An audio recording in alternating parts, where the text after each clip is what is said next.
Guys, perkenalkan nama aku Alexandra Petrova dari XIPS absen 1. Kali ini aku akan mempresentasikan tentang bertumbuh dan semakin berhikmat. Bab A, pengantar.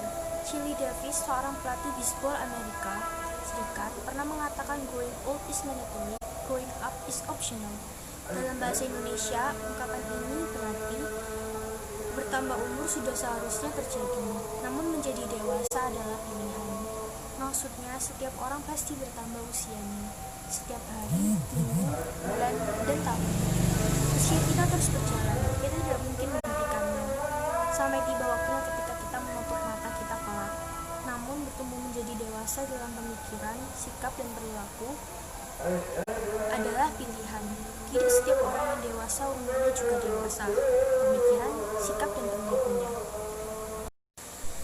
Selanjutnya, berbagi pengalaman. Hari ulang tahun yang paling mengesankan. Coba ceritakan kepada teman-temanmu ulang tahun kamu yang mana yang kamu rasakan paling mengesankan. Bagikanlah pengalaman itu kepada teman sebangku. Sekarang coba jelaskan, mengapa kamu menyebutkan hari ulang tahunmu tersebut sebagai hari ulang tahun yang paling mengesankan. Siapa di antara kamu yang pada hari ulang tahun kamu ingat kepada Tuhan dan mengucap syukur untuk usia yang telah ditambahkan? Apakah kamu mengucap syukur untuk tingkat kedewasaan yang semakin bertambah pada dirimu?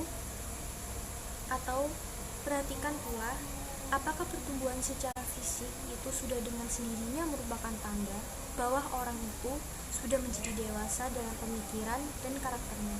Bukan saja menjadi dewasa, tapi juga matang pribadiannya. C. Kisah Tonya Harding. Tonya Harding adalah seorang pemain sepatu es terkenal di Amerika Serikat. Pada tahun 1994, ia terlibat dalam sebuah pelanggaran hukum ketika bekas suaminya Jeff Gillooly berkomplot dengan Shawn Eckhart dan Shane Stan dan menyerang saingannya dalam olahraga sepatu es, Nancy Kerrigan.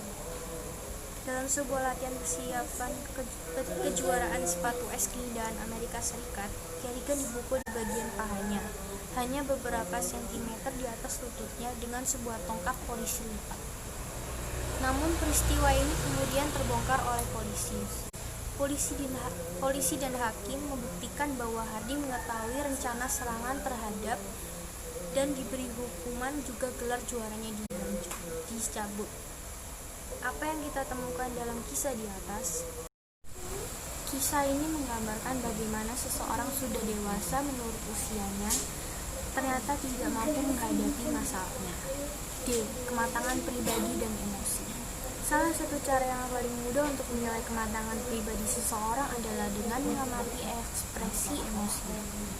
Emosi adalah pengalaman sadar yang subjektif yang terutama sekali dicirikan oleh ungkapan-ungkapan psikofisiologis, reaksi biologis, dan keadaan mental. Dalam kehidupan sehari-hari, emosi seringkali terlepas begitu saja ketika seseorang tidak mampu mengendalikan dirinya. Akibatnya, perkataan dan tindakannya pun jadi tidak terkendali. Sepanjang perjalanan hidup ini, kita akan berhadapan dengan bermacam-macam orang. Selama itu pula, kita akan banyak menerima pendapat tentang diri kita atau tentang apa yang kita lakukan. Ada yang memberi pandangan positif, juga ada yang memberi pandangan negatif. Yang paling penting dalam mengembangkan emosi yang sehat adalah pengenalan yang benar tentang diri sendiri, serta kesetiaan untuk bertumbuh dan berkembang menjadi pribadi yang matang dan bertanggung jawab. Matang artinya tidak berpikir kekanak-kanakan, hanya peduli akan kepentingan dan keuntungannya sendiri. Bertanggung jawab artinya memperhitungkan setiap tindakannya. Apa untung rugi dari tindakan yang akan saya ambil ini? E. Belajar dari Alkitab. 1. Samuel, Hofni, dan Finehas bersaudara. Di dalam Alkitab, kita dapat menemukan banyak sekali contoh tentang pribadi yang tidak dewasa, tidak matang, dan tidak bertanggung jawab. Namun di pihak lain, Alkitab juga mengajarkan kepada kita bagaimana cara hidup orang yang matang dan bertanggung jawab itu. Itulah pribadi yang Allah kehendaki di dalam hidup kita. Dalam kitab 1 Samuel 3 ayat 19 dikatakan, dan Samuel semakin besar, dan Tuhan menyertai dia dan tidak ada satupun dari firman-Nya itu yang dibiarkannya gugur. Samuel adalah salah satu pribadi teladan yang kita temukan dalam Alkitab. Sejak masa kecil, Samuel telah diserahkan oleh Hana ibunya kepada Imam Eli untuk dibesarkan dan dididik di bait suci Allah di Shilo. Hana yang lama tidak mempunyai anak bernasar kepada Allah bahwa apabila ia dikaruniai seorang anak oleh Allah, maka ia akan menyerahkan anak itu kepada Allah. Itulah sebabnya Samuel kemudian diantarkan ke Shilo untuk dididik Imam Eli. Yang menarik ialah Eli ternyata mempunyai 2 orang anak laki-laki, yaitu Hofni dan Pinehas. Kisah tentang 2 anak Eli ini digambarkan dengan ayat-ayat yang muncul sebelum ayat yang digambarkan Samuel. Adapun anak-anak lelaki Eli adalah orang-orang dursila. Mereka tidak mengindahkan Tuhan. Dengan demikian sangat besarlah dosa kedua orang itu di hadapan Tuhan, sebab mereka memandang rendah korban untuk Tuhan. Sementara ibaratkan sebagai anak yang semakin besar dan disertai Tuhan, dia semakin besar dan semakin disukai oleh Tuhan maupun manusia. Bagaimana ini bisa terjadi? Tentulah ini disebabkan oleh kedewasaan Samuel, kematangan pribadinya dan emosinya dan juga sikapnya yang tidak egois atau mementingkan diri sendiri. Samuel yang selalu memikirkan penting pelayanannya kepada Allah dan umat diri sendiri. Samuel yang selalu memikirkan penting pelayanannya kepada Allah dan umat Israel.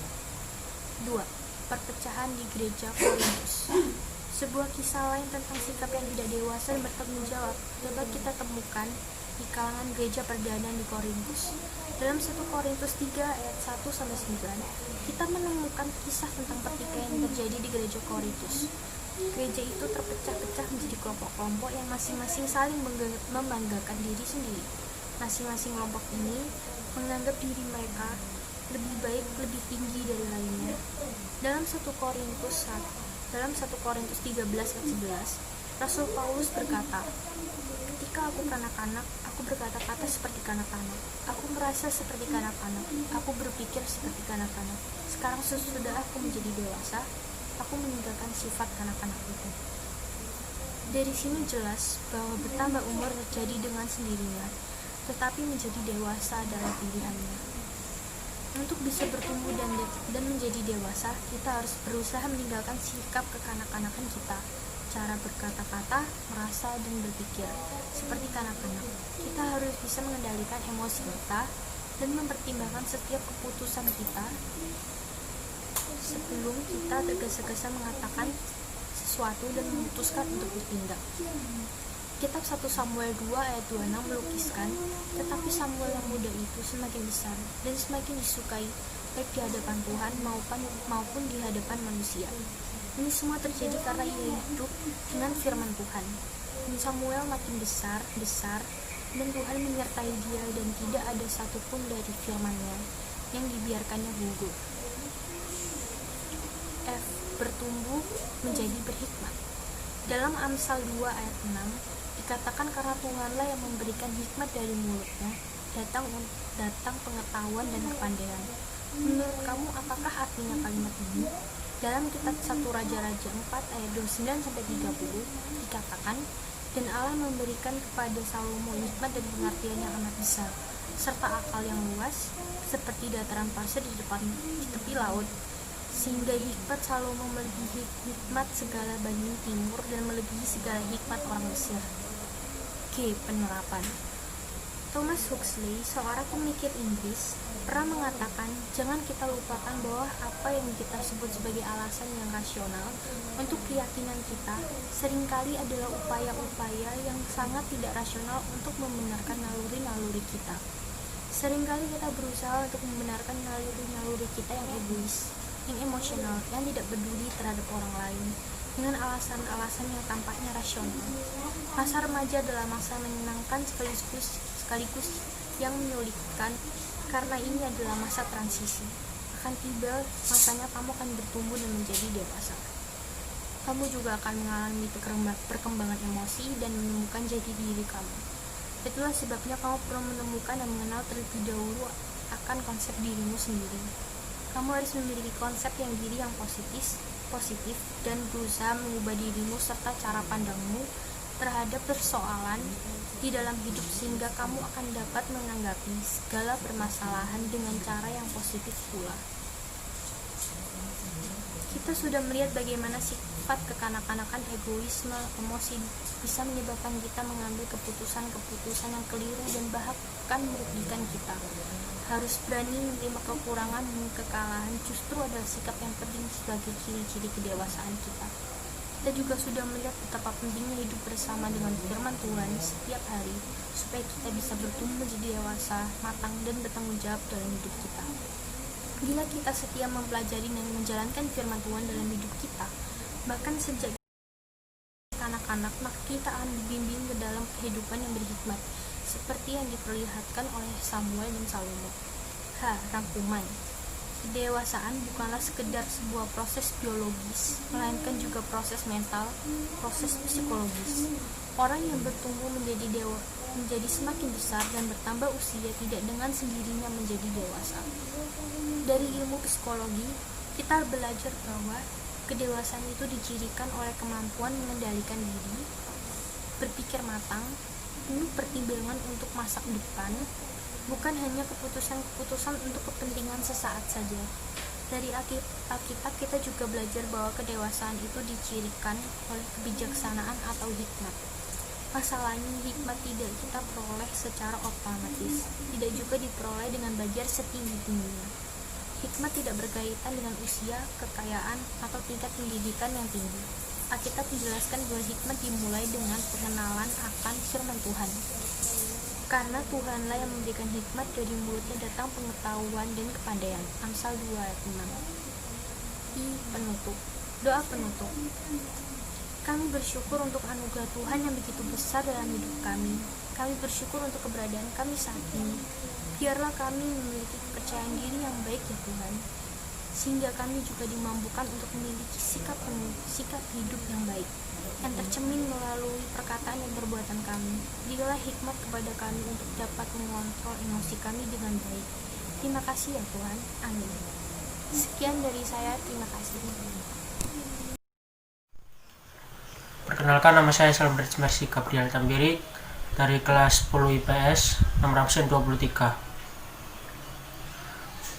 Bertumbuh dan semakin berhikmat. Jill Davis, seorang pelatih bisbol Amerika Serikat, pernah mengatakan, "Growing old is mandatory, growing is optional," yang artinya bertambah umur sudah seharusnya terjadi, namun menjadi dewasa adalah pilihan. Maksudnya adalah setiap orang pasti akan bertambah usianya. Setiap hari, minggu, bulan, dan tahun, usia kita terus berjalan. Dan kita tidak mungkin untuk menghentikannya sampai akhir hari. Tetapi bertumbuh dewasa dalam pemikiran, sikap, dan perilaku adalah pilihan. Tidak setiap orang yang dewasa, pemikiran, sikap, dan perilakunya juga dewasa.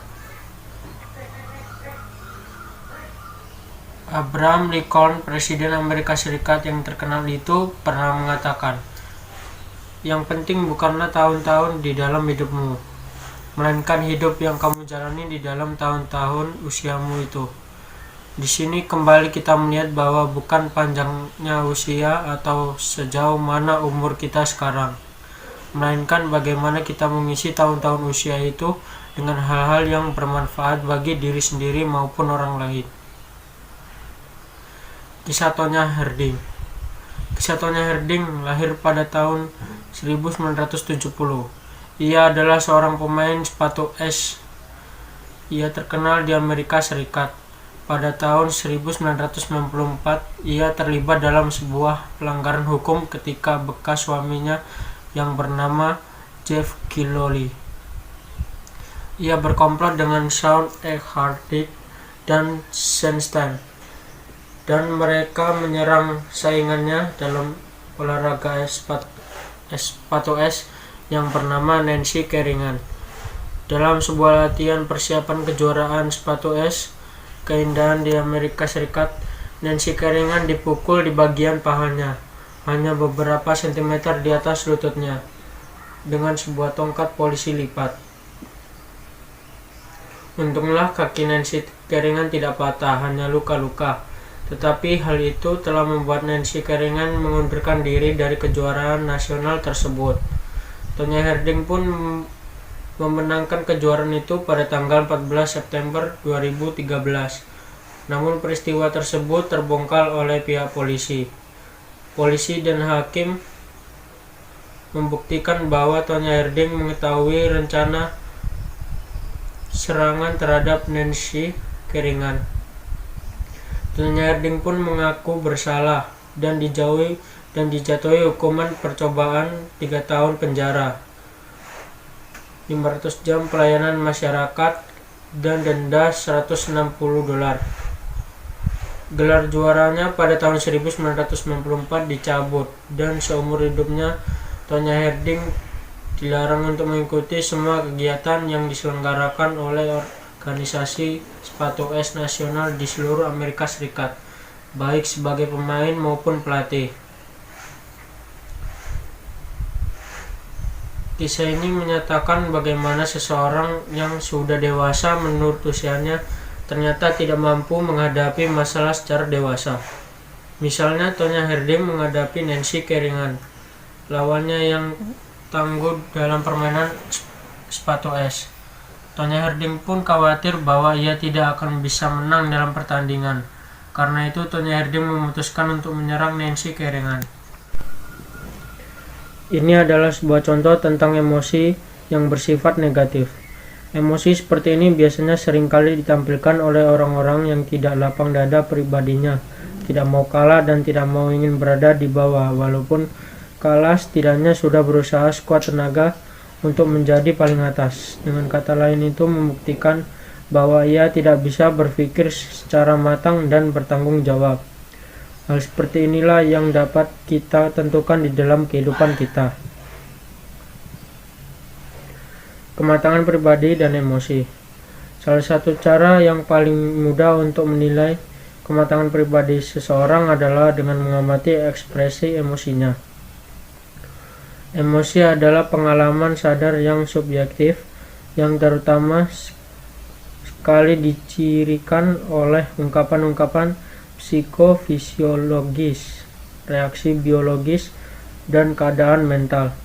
Dalam kehidupan sehari-hari, emosi seringkali terlepas begitu saja ketika seseorang tidak mampu mengendalikan dirinya. Akibatnya, perkataan dan tindakan pun jadi tidak terkendali. Emosi bisa dilihat melalui bahasa tubuh, mimik, atau suara orang tersebut melalui gerakan-gerakan atau intonasi suara. Walaupun tidak sama persis dengan orang lain, tetap bisa kita lihat. Belajar dari Alkitab. Di dalam Alkitab, kita dapat menemukan banyak sekali contoh tentang pribadi yang tidak dewasa, kurang matang, dan tidak bertanggung jawab. Namun di pihak lain, Alkitab juga mengajarkan kepada kita bagaimana cara hidup orang yang matang dan bertanggung jawab itu. Itulah pribadi yang Allah kehendaki di dalam hidup kita. Dalam kitab 1 Samuel 3 ayat 19 dikatakan, "Dan Samuel makin besar dan Tuhan menyertai dia dan tidak ada satupun dari firman-Nya itu yang dibiarkannya gugur." Samuel adalah salah satu pribadi teladan yang kita temukan dalam Alkitab. Perpecahan di gereja Korintus. Sebuah kisah lain tentang sikap yang tidak dewasa dan bertanggung jawab dapat kita temukan di kalangan gereja perdana di Korintus. Dalam 1 Korintus 3 ayat 1-9, kita menemukan kisah tentang pertikaian yang sering terjadi di gereja Korintus. Gereja itu terpecah-pecah menjadi kelompok-kelompok yang masing-masing saling membanggakan diri sendiri. Bayangkanlah pula keadaan gereja di Korintus apabila anggota-anggotanya tidak terpecah-pecah menjadi kelompok-kelompok yang membanggakan diri sendiri dan saling melecehkan, bahkan menghina kelompok-kelompok yang dianggap menjadi lawannya. Bertumbuh menjadi berhikmat. Dalam Amsal 2 ayat 6 dikatakan, "Karena Tuhanlah yang memberikan hikmat dari mulutnya, datang pengetahuan dan kepandaian." Dalam kitab 1 Raja-Raja ayat 4 pasal 29 ayat sampai 30. Dikatakan dalam kitab 1 Raja-Raja 4 dikatakan, dan Allah memberikan kepada Salomo hikmat dan pengertian yang amat besar serta akal yang luas seperti dataran pasir di tepi laut, sehingga hikmat Salomo melebihi hikmat segala bani timur dan melebihi segala hikmat orang Mesir. Hikmat Salomo dapat kita temukan di dalam cerita ketika Salomo dihadapkan dengan sebuah persoalan yang sangat berat. Dua orang ibu datang kepadanya, masing-masing memperebutkan seorang bayi yang mereka akui sebagai bayi mereka. 1 Raja-Raja 3 ayat 16 sampai 28. Penerapan.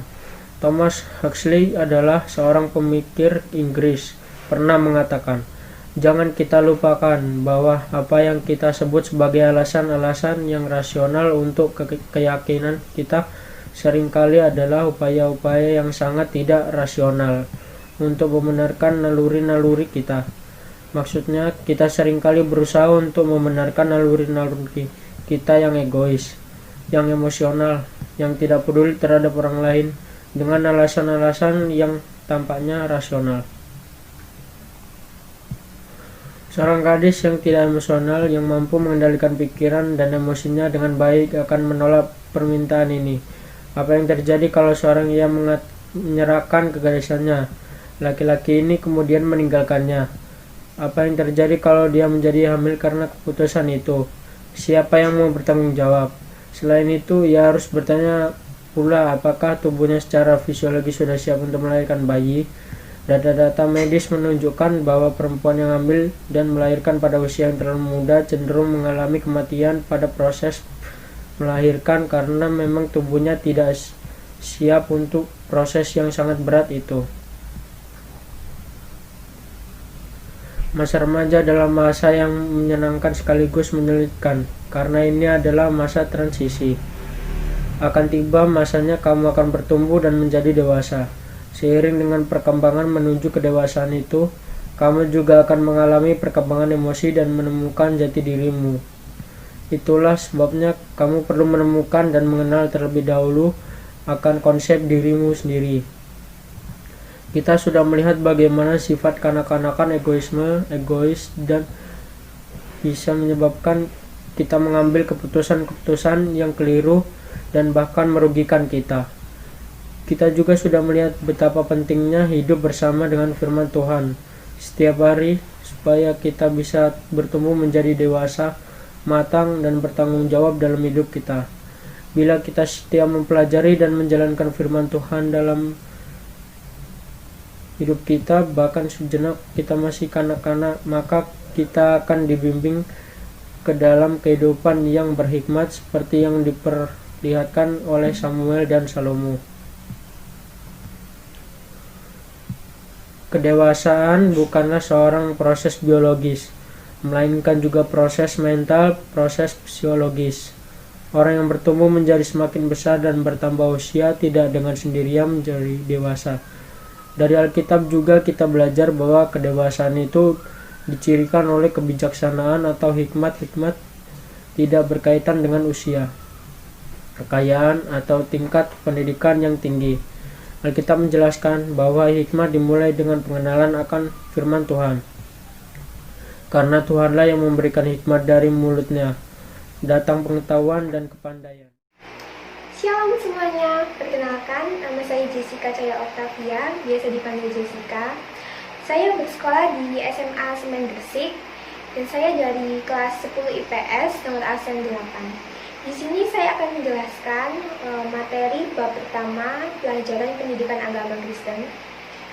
Dan bab pertama yang akan kita bahas kali ini adalah bertemakan bertumbuh dan semakin berhikmat. Sekarang kita menuju ke bagian A, yaitu kata pengantar. Setiap manusia pasti bertambah usianya. Setiap hari, setiap minggu, setiap bulan dan tahun, usia kita terus berjalan. Namun, bertumbuh menjadi dewasa dalam pemikiran, sikap, dan perilaku adalah pilihan.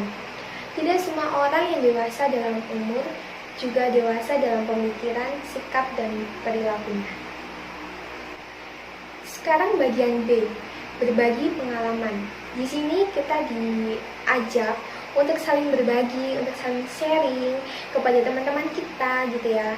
Apa aja sih yang pengalaman-pengalaman kita mulai dari kita kecil hingga sampai saat ini gitu ya. Apakah kita sudah mengalami perubahan?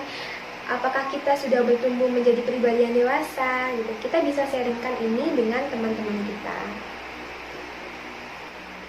Sekarang lanjut ke D, kematangan pribadi dan emosi. Apa sih emosi itu? Emosi adalah pengalaman sadar yang subjektif, yang terutama sekali dicirikan oleh ungkapan psikofisiologis, reaksi biologis, dan keadaan mental. Safira dan Saputra pada tahun 2009 memberikan contoh tentang macam-macam ekspresi jasmani yang biasa muncul dari emosi seseorang.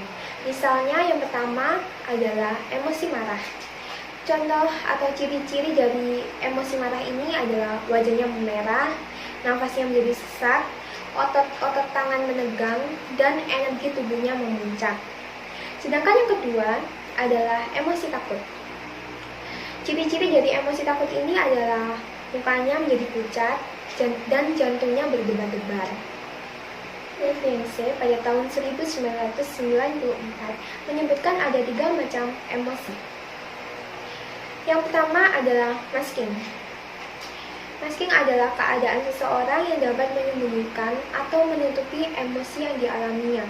Contohnya, ada seseorang yang mungkin dia mengalami suatu musibah, dia tertekan atau dia sedang sedih, tapi di raut wajahnya tidak menunjukkan tanda-tanda bahwa dia sedang mengalami rasa sedih atau rasa kecewa gitu. Jadi dia bisa menutupi emosinya itu tadi. Dan yang kedua adalah modulation, yaitu keadaan seseorang yang dapat mengurangi emosi yang dialaminya. Jadi contohnya ada seseorang yang sedang marah gitu ya. Dia mungkin sangat marah gitu, tapi dia masih tetap tenang gitu. Dia tetap bisa menahan amarahnya, dia bisa sabar, dia bisa menghadapi situasi itu dengan tenang gitu. Itu adalah contoh modulation. Dan yang ketiga adalah simulation, yaitu keadaan orang tidak mengalami emosi, tapi seolah-olah mengalami emosi dengan penampakan gejala-gejala kejasmaniannya.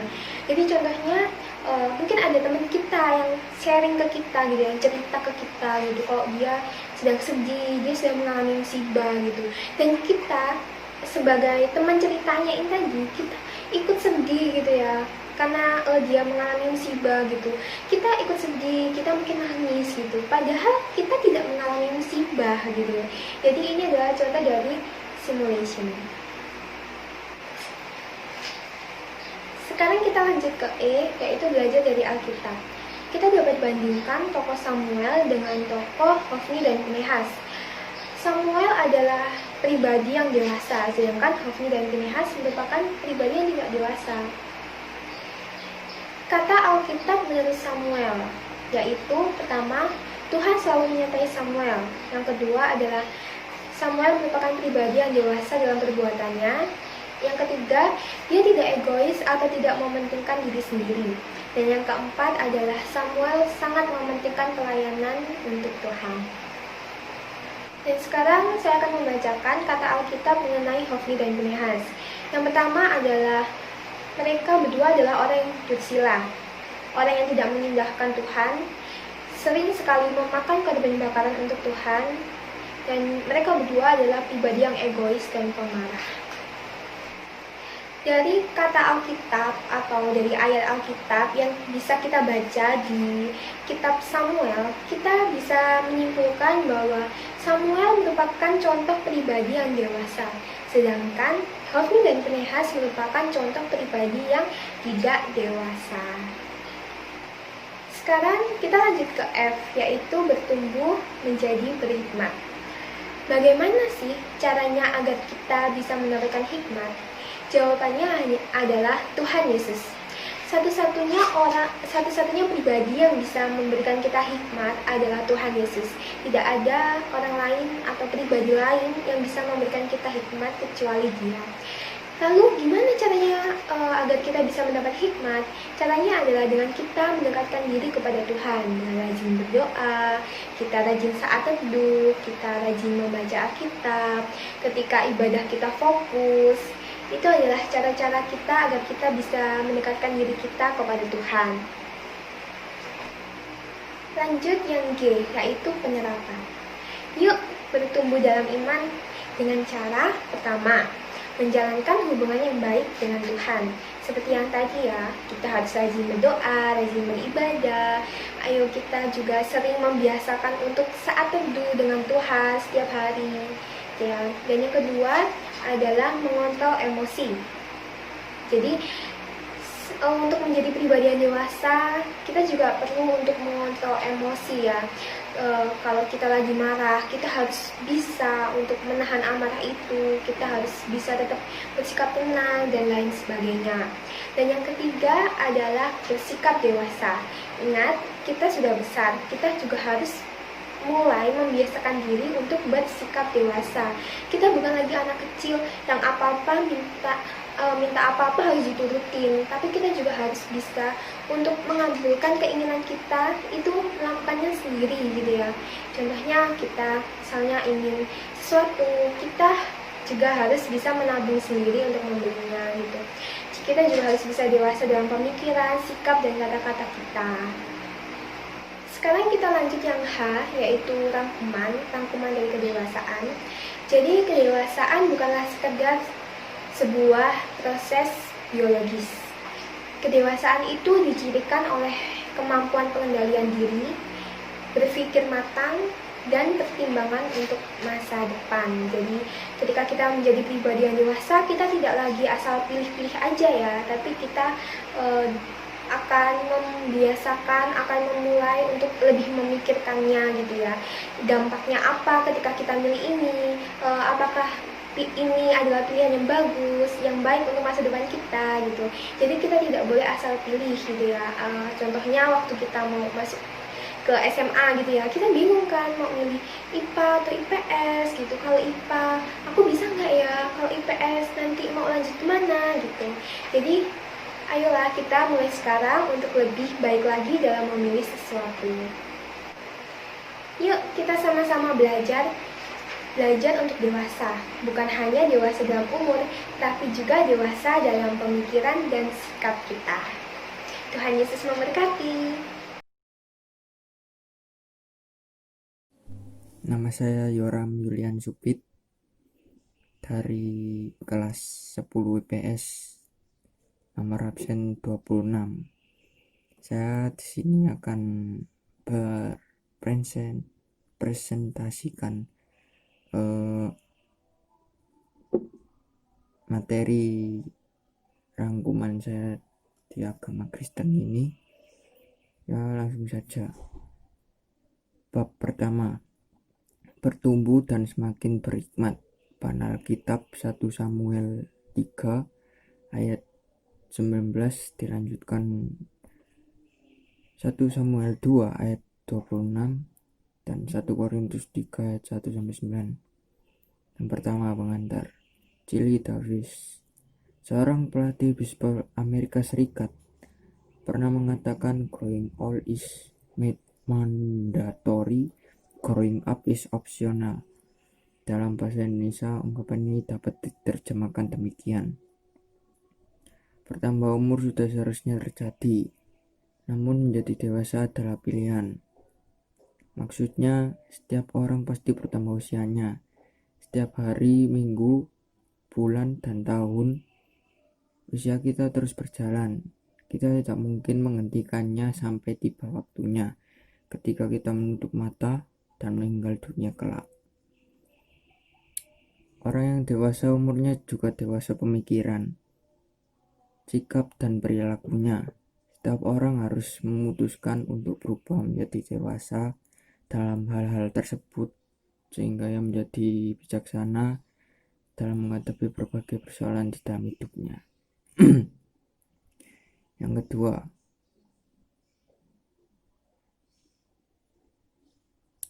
bertumbuh menjadi berhikmat. Dalam Amsal 2 ayat 26 ayat 6 dikatakan, karena Tuhanlah yang memberikan hikmat, dari mulutnya datang pengetahuan dan kepandaian. Dalam kitab 1 Raja-Raja 4 ayat 29-30 dikatakan, dan Allah memberikan kepada Salomo hikmat dan pengertian yang amat besar, serta akal yang luas seperti dataran pasir di tepi laut, sehingga hikmat Salomo melebihi hikmat segala Bani Timur dan melebihi segala hikmat orang Mesir. Hikmat Salomo dapat kita temukan dalam cerita ketika Salomo dihadapkan dengan sebuah persoalan yang sangat besar. Dua orang itu datang kepadanya, masing-masing memperebutkan seorang bayi yang mereka akui sebagai bayi mereka. 1 Raja-Raja 3 ayat 16-28.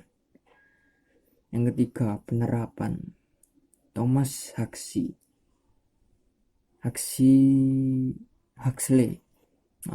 seorang pemikir Inggris pernah mengatakan, jangan kita lupakan bahwa apa yang kita sebut sebagai asal-asalan yang rasional itu keyakinan kita seringkali adalah upaya-upaya sangat tidak rasional untuk membenarkan naluri-naluri kita.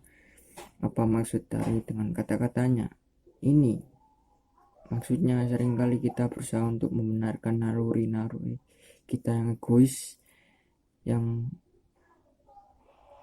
emosional, yang tidak peduli terhadap orang lain dengan alasan-alasan yang tampak rasional. Misalnya seorang remaja laki-laki yang menurut agar pacarnya memenuhi kebutuhan seksualnya dengan mengatakan, kamu harus buktikan bahwa kamu betul-betul sayang aku. Kalau kamu betul sayang aku, kamu mestinya rela tidur dengan aku. Seorang gadis yang tidak emosional, yang mampu mengendalikan pikiran dan emosinya dengan baik, akan menolak permintaan ini. Apa yang terjadi kalau setelah ia menyerahkan kepadanya kegadisannya, laki-laki ini kemudian meninggalkannya? Apa yang terjadi kalau dia menjadi hamil karena keputusannya itu? Siapa yang mau bertanggung jawab? Selain itu, ia harus bertanya pula apakah tubuhnya secara fisiologis sudah siap untuk melahirkan bayi. Data-data medis menunjukkan bahwa perempuan yang hamil dan melahirkan pada usia yang terlalu muda cenderung mengalami kematian pada proses melahirkan, karena memang tubuhnya tidak siap untuk proses yang sangat berat itu. Semua ini harus menjadi dasar pertimbangan yang matang, dan di situ kedewasaan kamu akan terlihat dan diuji. Masa remaja adalah masa yang menyenangkan sekaligus menyulitkan, karena ini adalah masa transisi. Akan tiba masanya kamu akan bertumbuh dan menjadi seorang dewasa. Seiring dengan perkembangan menuju kedewasaan itu, kamu juga akan mengalami perkembangan emosi dan menemukan jati diri kamu. Itulah sebabnya kamu perlu menemukan dan mengenai terlebih dahulu akan konsep dirimu sendiri. Kamu harus memiliki konsep diri yang positif dan berusaha mengubah dirimu secara cara pandangmu terhadap persoalan di dalam hidup, sehingga kamu akan dapat menanggapi segala permasalahan dengan cara yang positif pula. Rangkuman. Kedewasaan bukanlah sekedar sebuah proses biologis, melainkan juga proses mental. Proses biologis orang yang bertumbuh menjadi semakin besar dan bertambah usia tidak dengan sendirinya menjadi dewasa. Dari ilmu psikologi, kita belajar bahwa kedewasaan itu dicirikan oleh kemampuan mengendalikan diri, berpikir matang, penuh pertimbangan untuk masa depan, bukan hanya keputusan-keputusan untuk kepentingan saja. Dan itulah materi untuk saya hari ini, dan penutupan ini kita mari berdoa. Ya Tuhan Yesus Allah yang berada di atas kerajaan surga yang mulia, terima kasih Tuhan Kau telah datang di sini.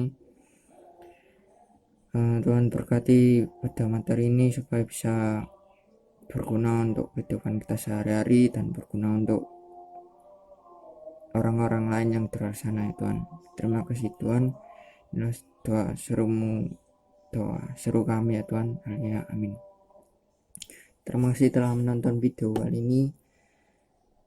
Semoga bermanfaat. Terima kasih.